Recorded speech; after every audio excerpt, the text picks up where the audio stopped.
আমি জানি এই ভিডিওটি আপনি খুলেছেন ফিউচারের ভয় আর কনফিউশন নিয়ে। আর আপনি যদি চাইছেন 2026-এর শুরু থেকেই আপনি আপনার ফাইন্যান্সিয়াল সিচুয়েশনটা চেঞ্জ করবেন, তাহলে একদম ঠিক জায়গায় এসে পড়েছেন। এই ভিডিওটি আপনার ভবিষ্যতের ফাইন্যান্সিয়াল রোডম্যাপ হতে পারে। আজ আমি কোনো স্টক নিয়ে, কোনো ফান্ড নিয়ে বা কোনো রিটার্ন নিয়ে কথা বলবো না। আজ আমি আপনার ফাইন্যান্সিয়াল সিচুয়েশনটা স্ট্রং করার চেষ্টা করব, আর চেষ্টা করব যাতে আপনিও একজন স্মার্ট ইনভেস্টরের মতো করে ভাবতে পারেন।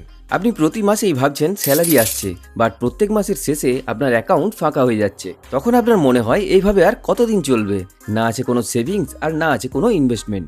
Stock, mutual fund, SIP, investment এইসব শুনলে তো আপনার মাথা ঘুরিয়েই যায়। আবার স্টক মার্কেটে ইনভেস্ট করলে যদি ক্র্যাশ হয়ে যায় তার ভয় লাগে। আবার মার্কেট বেড়ে গেলে আপনার মনে হয় মিস করে ফেললাম। এটা আপনার দোষ নয়, প্রথমে এই ভয় লাগাটাই স্বাভাবিক। বাট আপনি ইনভেস্টমেন্ট শুরু না করে আপনি যে আরও বড় রিস্ক নিচ্ছেন সেটা আপনি এখন বুঝতে পারছেন না। আর এই জিনিসটাই জীবনে যে যত তাড়াতাড়ি বুঝে যায় সেই আসল গেনার হয়। আজ আমি আপনার সাথে কোনো সিক্রেট টিপস বা ট্রিক শেয়ার করতে আসিনি। আজ আমি এই ভিডিওর মাধ্যমে শুধু আপনার ধারণাগুলো ক্লিয়ার করার চেষ্টা করব।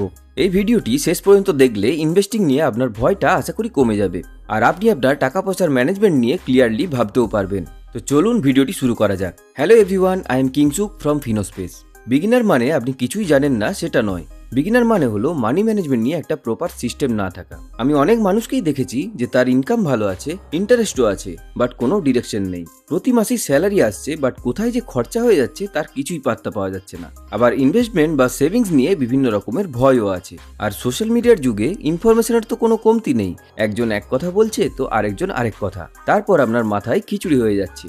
এই ফেজটাতে আপনি একা নন, এই ফেজটা সবার জীবনেই খুব কমন। প্রবলেমটা নলেজের নয়, আসল প্রবলেমটা হলো প্রপার স্ট্রাকচার না থাকা। আর স্ট্রাকচার না থাকলে কনফিউশন তো থাকবেই। আর এই কনফিউশনটি কাটানোর জন্যই আজ আমি একটা সিম্পল ফ্রেমওয়ার্ক নিয়ে বলবো, আর সেটাই হবে আপনার 2026-এর ফাইন্যান্সিয়াল ব্লুপ্রিন্ট। এই ব্লুপ্রিন্টটি দাঁড়িয়ে আছে 4টে পিলারের উপর: cash flow control, risk protection, long term investing mindset আর বিহেভিয়ার অ্যান্ড ডিসিপ্লিন। এটা কোনো ফর্মুলা নয়, এটা কোনো টিপস বা ট্রিক্সও নয়, এটা একটা ফাইন্যান্সিয়াল ডিসিপ্লিন। যদি এই 4টে পিলার মেনে চলতে পারেন তাহলে আপনার ফাইন্যান্সিয়াল সিচুয়েশন 2026-এর মধ্যেই অনেকটাই চেঞ্জ হয়ে যেতে পারে। চলুন প্রথমে দেখে নেওয়া যাক ফার্স্ট পিলারের নিয়ে, যেটা হলো ক্যাশ ফ্লো কন্ট্রোল। ম্যাক্সিমাম মানুষের মনে হয় যে তার ইনকাম কম, তাই তিনি ইনভেস্টমেন্ট বা সেভিংসের কথা ভাবেন না, বা ইনকাম বাড়লে তখন সেভিংস করবেন বলে মনে করেন। বাট অনেস্টলি বললে প্রবলেমটা ইনকামের নয়, প্রবলেমটা হলো এক্সপেন্সে। মানে আপনি যা ইনকাম করছেন সেটা কোথায় খরচা হচ্ছে সেটা প্রপারলি না জানা। আপনি যদি ইনকাম আর এক্সপেন্সটা নিজের কন্ট্রোলে না রাখতে পারেন তাহলে সত্যিই আপনি ফাইন্যান্সিয়ালি কোনোদিনই উন্নতি করতে পারবেন না। আর এই মাইন্ডসেট থেকে বেরোনোর জন্য সিম্পল একটা বাজেট তৈরি করুন। যদি 50-30-20 রুল মেনে বাজেট তৈরি করতে পারেন তাহলে সেটা করুন। আর সেটা যদি না হয় নিজের মতো করে বাজেট বানান, তাহলে আপনি কিছু টাকা হলেও সেভিংস করতে পারবেন। অনেকে ভাবেন বাজেট ফাজেট করে কি হবে, আপনি তো আর বাজে খরচা করেন না। বাজে খরচা করেন না সেটা মানলাম, বাট আপনার ইনকামের টাকাটা কোথায় যাচ্ছে সেটা যদি আপনি প্রপারলি ট্র্যাক করেন তাহলে কোথায় আপনার খরচাটা একটু কমানো যেতে পারে সেটাও আপনি বুঝতে পেরে যাবেন। তাই যতটা সম্ভব বাজেট বানিয়ে ট্র্যাক করার চেষ্টা করুন। আপনার যদি মাসের শেষে পুরো অ্যাকাউন্টটাই ফাঁকা হয়ে যায়, এই প্রসেসটা ফলো করলে কিছু হলেও তো বাঁচাতে পারবেন। হোক না সেটা 100, 500 বা 1000 টাকা, অ্যাটলিস্ট কিছু না থাকার থেকে তো ভালো। আর শুনতে খারাপ লাগলেও যদি আপনি সেভিংস না করতে পারেন তাহলে ফাইন্যান্সিয়ালি সত্যিই আপনি কিছু উন্নতি করতে পারবেন না। কারণ আপনি সেভিংস না করলে ইনভেস্টও করতে পারবেন না, বা ফ্যামিলিকে প্রোটেক্ট করার জন্য ইন্স্যুরেন্সও নিতে পারবেন না। তাই নিজের ফাইন্যান্সিয়াল সিচুয়েশন ঠিক করার জন্য ছোট ছোট করে স্টেপ নিতে শুরু করুন। সেকেন্ড পিলার হলো রিস্ক প্রোটেকশন। এই টপিকটা শুনতে অনেকের হয়তো একটু বোরিং লাগতে পারে, বাট অনেস্টলি এই পিলারটা না থাকলে আপনি কোনোভাবেই লং টার্মে ইনভেস্টমেন্ট করতে পারবেন না। কয়েকটা কোশ্চেন করছি, নিজের মনে একটু ভেবে দেখবেন। মার্কেট ক্র্যাশ হলে কি আপনার ভয় লাগে? জব চলে গেলে কি হবে সেটা ভেবে কি ভয় লাগে? বা বাড়ির কারো শরীর খারাপ হলে কি হবে সেটার জন্য কি আপনার টেনশন হয়? এই ভয় বা টেনশন অন্য কিছুর থেকে আসে না। এই ভয়গুলো আসার মেন কারণই হলো কিছু ব্যাকআপ না থাকা। লাইফে কখন কার সাথে কি হবে কেউ বলতে পারে না। শুধুমাত্র একটা বড় কোনো ইনসিডেন্ট হলে আপনি ফাইন্যান্সিয়ালি ভেঙে পড়তে পারেন। রিস্ক প্রোটেকশন মানে লাইফের যে কোনো সিচুয়েশনের জন্য তৈরি থাকা। সো সবার প্রথমে আপনি যেটা করবেন সেটা হলো একটা ইমার্জেন্সি ফান্ড তৈরি করুন।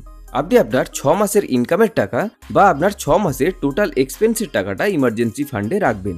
আর এই টাকাটা আপনি যাতে প্রয়োজন পড়লে সব সময় অ্যাক্সেস করতে পারেন সেরকম জায়গাতেই রাখবেন, যেমন ধরুন লিকুইড ফান্ড বা এফডিতে। সো প্রথমে 6 মাসের টার্গেটটা আগে পূরণ করুন, তারপর 12 মান্থের টার্গেট নিন। তার বেশি ইমার্জেন্সি ফান্ড রাখার প্রয়োজন নেই। আর এই ইমার্জেন্সি ফান্ড থাকলে আপনার জব চলে যাওয়ার ভয়ও লাগবে না, আর হসপিটালের বিলের জন্য ইনভেস্টমেন্টও ভাঙতে হবে না। তবে নিজেকে একটা প্রমিস করতে হবে যে কোনো ইমার্জেন্সি ছাড়া এই টাকাটাতে আপনি হাতই দেবেন না। আর যদি কোনো ইমার্জেন্সিতে আপনি ওই টাকাটা ইউজ করেন তাহলে আবার ওই টাকাটা রিফিল করে নেবেন। এটা যদি আপনি করতে পারেন তাহলে আপনার রিস্ক প্রোটেকশনের প্রথম স্টেপ কমপ্লিট। এরপর আসি ইন্স্যুরেন্সের ব্যাপারে। ইন্স্যুরেন্সকে অনেকেই ইনভেস্টমেন্ট হিসেবে ট্রিট করে, বাট ইন্স্যুরেন্স কোনো ইনভেস্টমেন্ট নয়। ইন্স্যুরেন্স আপনার এবং আপনার ফ্যামিলিকে কোনো বড় ইনসিডেন্ট বা অ্যাক্সিডেন্ট থেকে বাঁচাতে বা সার্ভাইভ করতে সাহায্য করে। ইন্স্যুরেন্স বলতে সব থেকে প্রথম যেটা আসে সেটা হলো হেলথ ইন্স্যুরেন্স বা মেডিক্লেম। প্রথমে আপনার নিজের এবং আপনার ফ্যামিলির হেলথ ইন্স্যুরেন্স করিয়ে নিতে হবে, যাতে আপনি ফিউচারে কোনো মেডিকেল ইমার্জেন্সিতে সেফ থাকতে পারেন। একটা হেলথ ইন্স্যুরেন্স থাকলে আপনাকে আপনার বাড়ির হেলথ প্রবলেম নিয়ে কিছু ভাবতে হবে না। যদি কোনো প্রয়োজন পড়ে ইন্স্যুরেন্স কোম্পানি সেটা বিয়ার করবে। আপনাকে আপনার সেভিংসেও হাত দিতে হবে না, আর আপনার একটু একটু করে ইনভেস্ট করা কষ্টের টাকাতেও হাত দিতে হবে না। এটা যদি আপনি করে নিতে পারেন তাহলে আপনার রিস্ক প্রোটেকশনের সেকেন্ড স্টেপ কমপ্লিট। এরপর আমরা দেখব লাইফ ইন্স্যুরেন্সের ব্যাপারে। এখানে লাইফ ইন্স্যুরেন্স বলতে আমি কোনো ইনভেস্টমেন্ট বা এন্ডোমেন্ট প্ল্যানের কথা বলছি না, আমি বলছি পিওর টার্ম প্ল্যানের কথা। অনেকেই আপনাকে বলতে পারে একটা লাইফ ইন্স্যুরেন্স করে নিন, ভালো রিটার্ন পাবেন। বাট একটা কথা ভালোভাবে মাথায় ঢুকিয়ে নিন যে আপনার যদি কোনো ডিপেন্ডেন্ট না থাকে তাহলে আপনার লাইফ ইন্স্যুরেন্স বা টার্ম ইন্স্যুরেন্সের কোনো প্রয়োজনই নেই। বাট আপনার ওয়াইফ, বাবা, মা যদি আপনার উপর ডিপেন্ডেন্ট হয় আর আপনি যদি ফ্যামিলির একমাত্র আর্নিং মেম্বার, তাহলে তো আপনাকে অবশ্যই একটি টার্ম প্ল্যান করিয়ে নেওয়া খুবই প্রয়োজন। হ্যাঁ, আপনার যদি কিছু হয়ে যায় তাহলে আপনার ফ্যামিলির খুব বড় একটা ইমোশনাল লস তো হবেই, বাট এই টার্ম প্ল্যান আপনার অবর্তমানে আপনার ফ্যামিলিকে ফাইন্যান্সিয়ালি অনেক বড়ভাবে সাপোর্ট করতে পারে। আপনার অবর্তমানে তাদেরকে ভাবতে হবে না যে বাড়ির খরচা কিভাবে চলবে, ছেলে মেয়েদের পড়াশোনা কিভাবে চলবে। তারা আরামসে একটা স্টেবল লাইফ লিড করতে পারবে আর নিজেদের ইনকাম শুরু করার জন্য যথেষ্ট সময়ও পেয়ে যাবে। তাই একটা টার্ম প্ল্যান করিয়ে রাখা আপনার ফ্যামিলির জন্য খুবই দরকার। এই তিনটে জিনিস করতে পারলেই আপনার লাইফের রিস্ক প্রোটেকশন কমপ্লিট। এগুলো বলে আপনাকে ভয় দেখাচ্ছি না, কিন্তু এগুলো হচ্ছে আপনার ফাইন্যান্সিয়াল লাইফের ব্যাকবোন। এগুলো ঠিক থাকলে আপনার ইনভেস্টিং জার্নি খুবই স্মুথলি চলবে। এরপর আমরা দেখব থার্ড পিলারের নিয়ে, যেটা হলো লং টার্ম ইনভেস্টিং মাইন্ডসেট। আজ কোনো প্রোডাক্ট বা ইনভেস্টমেন্ট অপশন নিয়ে আমি বলবো না, আর কোনো টেকনিক নিয়েও কিছু বলবো না। আমি শুধু ইনভেস্টিং নিয়ে মাইন্ডসেটটা চেঞ্জ করার চেষ্টা করব। প্রথমে একটা কথা জেনে রাখুন, ইনভেস্টিং মানে কোনো ম্যাথের ক্যালকুলেশন নয়। ইনভেস্টিং মেনলি আপনার সাইকোলজির গেম।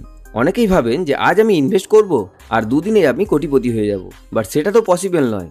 আবার অনেকেই মনে করেন মার্কেটে ঠিক সময়ে ইনভেস্ট করতে পারলেই সাকসেস পাওয়া যায়, বাট সত্যি কথা বলতে মার্কেটকে টাইম করার দরকার পড়ে না।